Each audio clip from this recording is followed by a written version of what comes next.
जब शेरजी उठा। मूर्ख वैज्ञानिक। पंचतंत्र की कहानी। एक नगर में 4 मित्र रहते थे। उनमें से 3 बड्ढे वैज्ञानिक थे, किंतु बुद्धिरहित थे।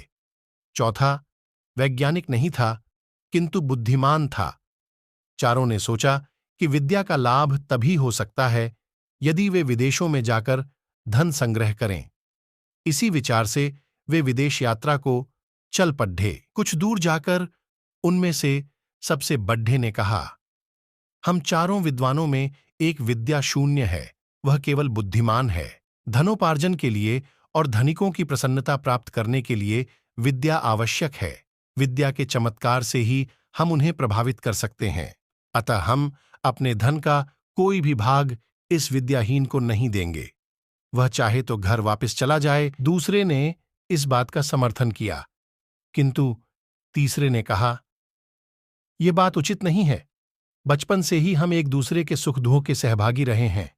हम जो भी धन कमाएंगे उसमें इसका हिस्सा रहेगा। अपने पराये की गणना छोटे दिल वालों का काम है। उदारचरित व्यक्तियों के लिए सारा संसार ही अपना कुटुंब होता है। हमें उदारता दिखलानी चाहिए। उसकी बात मानकर चारों आगे चल पड़े। थोड़ी दूर जाकर उन्हें जंगल में एक शेर का मृत शरीर मिला। उसके अंग प्रत्यंग बिखरे हुए थे। तीनों विद्याभिमानी युवकों ने कहा, आओ हम अपनी विज्ञान की शिक्षा की परीक्षा करें। विज्ञान के प्रभाव से हम इस मृत शरीर में नया जीवन डाल सकते हैं। यह कहकर तीनों उसकी हड्डियां बटोरने और बिखरे हुए अंगों को मिलाने में लग गए। एक ने अस्थि संचय किया, दूसरे ने चर्म मांस रुधिर संयुक्त किया, तीसरे ने प्राणों के संचार की प्रक्रिया शुरू की। इतने में विज्ञान शिक्षा से रहित किंतु बुद्धिमान मित्र ने उन्हें सावधान करते हुए कहा, जरा ठहरो। तुम लोग अपनी विद्या के प्रभाव से शेर को जीवित कर रहे हो। वह जीवित होते ही तुम्हें मारकर खा जाएगा।